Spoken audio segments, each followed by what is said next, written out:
మావిగన్ అని అన్నారంటే చాలు బహుశా గుండాకి చనిపోయినా చనిపోతాడు. ఈరోజు చాలా అంశాలను ప్రస్తావిస్తాను. ప్రజలు నిజంగా ఈరోజు తమ బ్రతుకు బండిని నడపడానికి అష్ట కష్టాలు పడతా ఉన్న పరిస్థితుల మధ్య ప్రజల బాగోగులను గాలికి వదిలేసి తామిచ్చిన హామీలను వెన్నుపోటు పొడిచి రాష్ట్రంలో ఎక్కడ చూసినా కూడా దారుణమైన అవినీతి దోపిడీ మాఫియా సామ్రాజ్యాన్ని నడుపుతూ ప్రశ్నించే గొంతు ఎక్కడైనా ప్రశ్నిస్తే దాన్ని పాశవికంగా అనగదొక్కుతూ రాష్ట్రాన్ని ఒక జంగల్ రాజ్గా మార్చిన పరిస్థితుల మధ్య ప్రజల గొంతు వినిపించడానికి ఈరోజు ఈ ప్రెస్ మీట్. ఈ 2 ఏళ్ళు అవుతా ఉంది దాదాపుగా చంద్రబాబు నాయుడు గారు ప్రభుత్వం ఏర్పడి. ఈ 2 ఏళ్ళగా చంద్రబాబు నాయుడు గారు ప్రజలకు ఫలాని మంచి చేశాను అని చెప్పుకునే పరిస్థితి ఏదీ లేదు.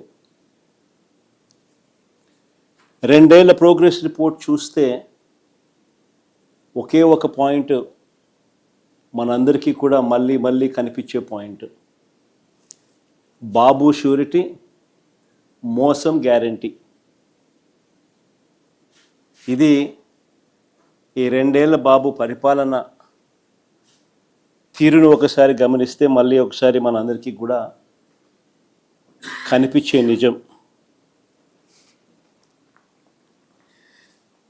ఈ 2 ఏళ్ళగా ప్రజలను తాను వెన్నుపోట్లను పొడుస్తూనే ఉన్నాడు.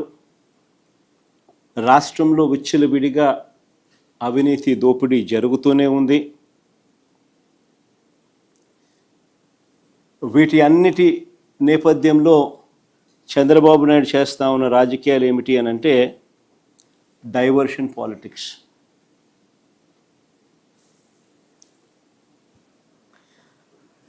ఏ విషయంలో అయినా కూడా ఎవరైనా గట్టిగా తనను ప్రశ్నించే అంశం ఏదైనా బయటకు వస్తే వెంటనే ఆ టాపిక్ డైవర్ట్ చేసేందుకు వైఎస్ఆర్ కాంగ్రెస్ పార్టీ మీద, నా మీద ఇలా ఒక అడ్డగోలుగా ఆరోపణలు చేయడం, టాపిక్ను డైవర్ట్ చేయడం, ఇది మనం అంతా కూడా ఈ 2 ఏళ్ళగా జరుగుతూ ఉన్న script to screen play cinema చూస్తూనే ఉన్నాం.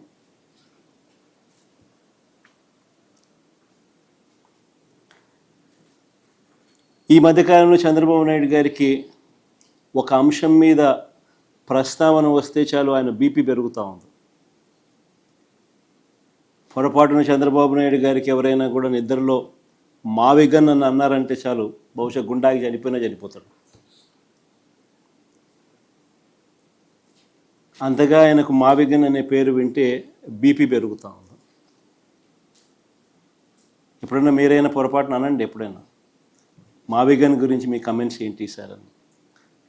గుండె ఆగిపోకపోతే అదృష్టము, మిమ్మల్ని తిట్టకపోతే, వెంటనే మీ మీద బ్లాస్ట్ చేయకపోతే నిజంగా మీరంతా కరెక్ట్గా ఏ మేరకు అసెస్ చేస్తున్నారు చంద్రబాబు నాయుడు అని మీరే చెప్పగలుగుతారు. చంద్రబాబు నాయుడు గారు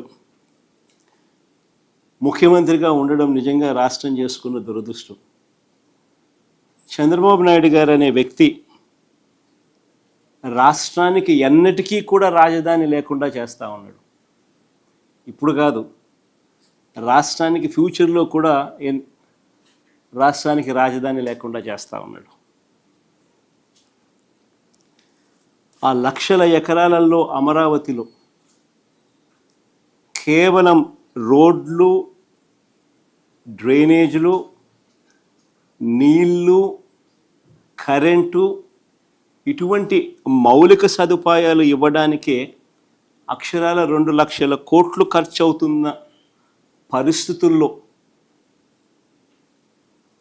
ఆచరణకు సాధ్యం కాదని తెలిసి ఈరోజు చంద్రబాబు నాయుడు గారు తన స్కాముల కోసం మాత్రమే రాజధాని అని భ్రమలు కల్పిస్తూ రాష్ట్ర ప్రజలను మోసం చేస్తూ అడుగులు ముందుకు వేస్తూ ఉన్నాడు. సెల్ఫ్ ఫైనాన్స్ ప్రాజెక్ట్ అని ఇంతవరకు తాను చెప్పినవన్నీ కూడా దొంగ మాటలు అని చెప్పి తేలిపోయాయి. ఇప్పటికే అమరావతికి తెచ్చిన కమిట్ అయిన అప్పులు అక్షరాల 47,387 కోట్ల రూపాయలు. రాష్ట్ర ఖజానా నుంచి అంటే రాష్ట్ర బడ్జెట్ నుంచి మరో 9,200 కోట్లు ఖర్చు చేయబోతా ఉన్నట్టు చూపుతా ఉన్నారు.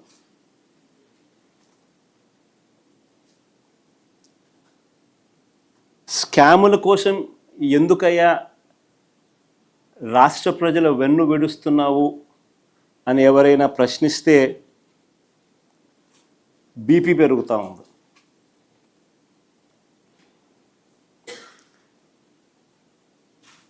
ప్రత్యామ్నాయంగా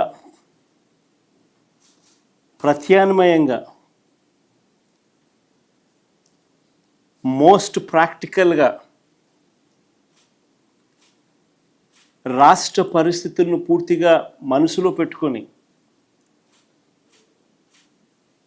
రాష్ట్రానికి ఒక రాజధాని ఉండాలి, రావాలి అన్న ఒక తాపత్రయంతో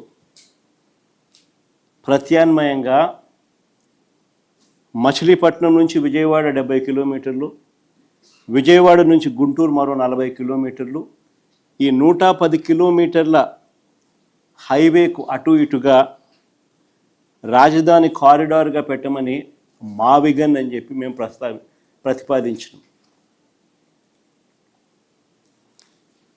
మావిగన్ ప్రాంతంలో ఇప్పటికే మేము మా హయాంలో నాంది పలికిన పోర్టు శరవేగంగా మా హయాంలో పనులు కూడా జరిగాయి. విజయవాడలో ఇంటర్నేషనల్ ఎయిర్పోర్ట్ కనిపిస్తుంది, 3 రైల్వే స్టేషన్లు, 4 నేషనల్ హైవేలు కలుస్తాయి, 9 గవర్నమెంటు ప్రైవేట్ మెడికల్ కాలేజీలు ఉన్నాయి ఈ ప్రాంతంలో, యూనివర్సిటీలు ఉన్నాయి, మరెన్నెన్నో విద్యా సంస్థలు ఉన్నాయి. దాదాపుగా 35-40 లక్షల జనాభా ఇక్కడే ఉన్నారు. అదే అమరావతి అయితే అంత జీరో నుంచి మొదలు పెట్టాల్సి ఉంటుంది అని చెప్పాం.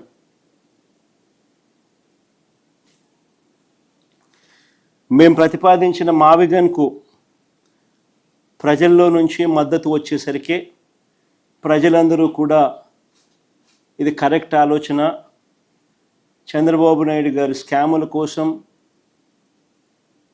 రాష్ట్రాన్ని ఇబ్బందుల పాలు చేయడం ధర్మం కాదు అని చెప్పి ప్రజలందరూ కూడా మేము ప్రతిపాదించిన మావిగన్కు మద్దతు పలుకుతుంటే సమాధానాలు చెప్పలేక, తట్టుకోలేక ఆక్రోశంతో చంద్రబాబు నాయుడు గారు బీపీ పెరుగుతూ ఉంది, నోట్లో నుంచి ఇష్టం వచ్చిన మాటలు మాట్లాడుతూ ఉన్నారు. ఆయనే కాకుండా ఆయన మంత్రుల చేత కూడా అబద్ధాలతో బూతులు తిట్టిస్తూ ఉన్నాడు. ఇప్పటికే దాదాపుగా 1,200 కోట్లతో నిర్మించిన అసెంబ్లీ, సెక్రటేరియట్, హైకోర్టు ఇవన్నీ ఉన్నాయి. ఇప్పటికే దాదాపుగా 1,200 కోట్ల రూపాయలతో నిర్మించిన అసెంబ్లీ, సెక్రటేరియట్, హైకోర్టు ఇవన్నీ ఉన్నాయి. ఇవి పక్కన పెట్టి మళ్ళీ వాటి పేరుతోనే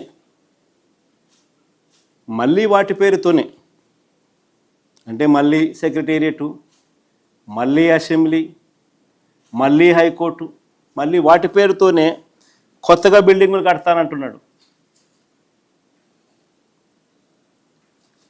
పర్మనెంట్ సెక్రటేరియట్ అని కొత్త నామకరణం చేసి నిర్మిస్తున్న 5 బిల్డింగులలో చంద్రబాబు గారు చేస్తూ ఉన్న దోపిడీ చూస్తే రాష్ట్ర ప్రజలంతా నివ్వరబోతారు. రాష్ట్ర ప్రజలంతా నివ్వరపోతారు. సెక్రటేరియట్ పేరుతో, పర్మనెంట్ సెక్రటేరియట్ అనే పేరుతో 5 బిల్డింగుల నిర్మాణంలో చంద్రబాబు నాయుడు గారు చేస్తూ ఉన్న దోపిడీని చూస్తే రాష్ట్ర ప్రజలు నివ్వరపోతారు. 2018లో ఇదే 5 టవర్ల కోసం 52,20,496 ఎస్ఎఫ్టీ బిల్టప్ ఏరియాతో ఇవే 5 బిల్డింగులు కట్టడానికి ఆ రోజు 2,271 కోట్లకు చంద్రబాబు గారు టెండర్లు ఖరారు చేసి అప్పగించారు. అప్పట్లో 2018లో ఈ లెక్కన ఒక్కో ఎస్ఎఫ్టీకి సుమారుగా అంటే 52,20,496 ఎస్ఎఫ్టీ అవే బిల్డింగులు, ఆ 5 బిల్డింగులు. వాటికి అప్పట్లో టెండర్లు ఆయన ఖరారు చేసింది 2,271 కోట్ల రూపాయలతో టెండర్లు ఖరారు చేశారు. ఈ లెక్కన ఒక్కో ఎస్ఎఫ్టీకి సుమారుగా అప్పట్లో 4,350 పడుతుంది. 2018 రేట్ల ప్రకారం అప్పటికి అది ఎక్కువ.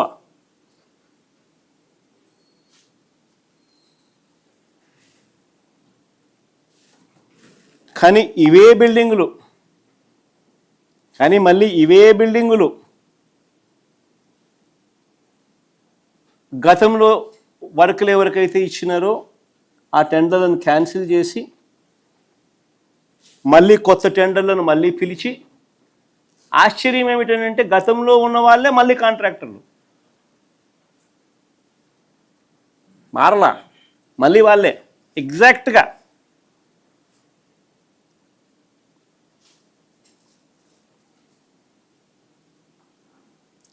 ఆ టెండర్లను రద్దు చేసి మళ్ళీ అవే కంపెనీలకే అవే పనులే ఇచ్చాడు. ఒక టైలర్ మేడ్ రిగ్గింగ్ పద్ధతిలో టెండర్లు ఈ కంపెనీలకు వచ్చేలా చేశాడు. దీని వెనుక ఉన్న మంత్రం ఏమిటో చెప్పమని అడుగుతూ ఉంటే మాత్రం చంద్రబాబు నాయుడు గారు చెప్పరు. కానీ బీపీ మాత్రం పెరుగుతూ ఉంటుంది ఈ ప్రశ్నలు అడిగినప్పుడు మాత్రం.